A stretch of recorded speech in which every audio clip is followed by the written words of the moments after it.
ভৱনো অধনিৰ্মিত বা বহু ঠাইত চিলাৰ ভৱনো আছে, কিন্তু আমাৰ ভূমিবিলাক আমাৰ কমিটিৰ নামত নাই। ভূমিবিলাক চৰকাৰী ভূমি আছে আৰু কোনোবাই যদি তাক দান সূত্ৰে দিছিলোঁ সেই ভূমিবিলাক বেলেগৰ নামতে আছে, হস্তান্তৰ হোৱা নাই। গতিকে ভূমিসমূহৰ কাগজ পত্ৰসমূহ আপডেট নথকাৰ বাবে মই এইবাৰ বিত্তীয় বৰ্ষত মাত্ৰ এটা শাখাত আমি চিলাৰা ভৱন দিবৰ কাৰণে সক্ষম হৈছোঁ। মানে মই সাংসদ মহোদয়ক দিলীপ দা মই সাংসদ মহোদয়ক অনুৰোধ জনাম যে আমাৰ বহুকেইখন শাখাত ভূমি আছে, ভূমিবিলাক আমাৰ নামত নামজাৰি হোৱা নাই বা আমাৰ নামত হোৱা নাই বাবে আমি কিছু চৰকাৰী অনুদান দিবৰ কাৰণে আমাৰ অসুবিধা হয়।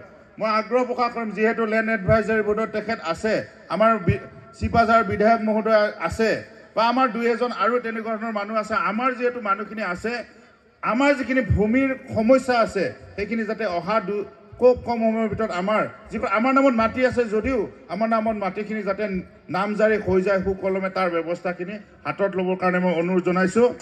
আৰু এইবাৰ মই জনাইছোঁ যে 30 লাখ টকাৰ আমি এটা চিলাৰা ভৱন পানাৰা শাখাক আমি দিবৰ কাৰণে সক্ষম হৈছোঁ। মই এপ্লিকেশ্যন মাত্ৰ 5খন পাইছিলোঁ, 5খনৰ ভিতৰত এখন শাখাৰ মাত্ৰ মাটি সম্পূৰ্ণ নামত আছে, কাগজ নথি পত্ৰসমূহ ঠিকে থকাৰ বাবে মই এটাক দিব পাৰোঁ। মই ভাবিছিলোঁ এটাক নিদি মই 5-6টা এইবাৰ শাখা পৰ্যায়ৰ চিলাৰ ভৱন নিৰ্মাণ কৰিম দৰং জিলাত, কিন্তু সেইটো মই দিব পৰা অৱস্থাত নহ'ল। তাৰ বাবে মই নিজে দুখ পাইছোঁ। যদিও মই আগ্ৰহ প্ৰকাশ কৰিম যাতে আমাৰ 50খন শাখা সমিতি আছে, প্ৰত্যেকে যাতে ভূমিখিনি মাটিৰ নিজৰ নামত কৰাৰ কাৰণে যাৱতীয় ব্যৱস্থা লয়। তাৰ কাৰণে আমাৰ সাংসদ মহোদয় আছে, বিধায়ক মহোদয় আছে বা আমাৰ যিসকল ব্যক্তি আছে তাৰ লগত যোগাযোগ কৰি যাতে এইখিনি কাম সোনকালে সমাপ্ত কৰে।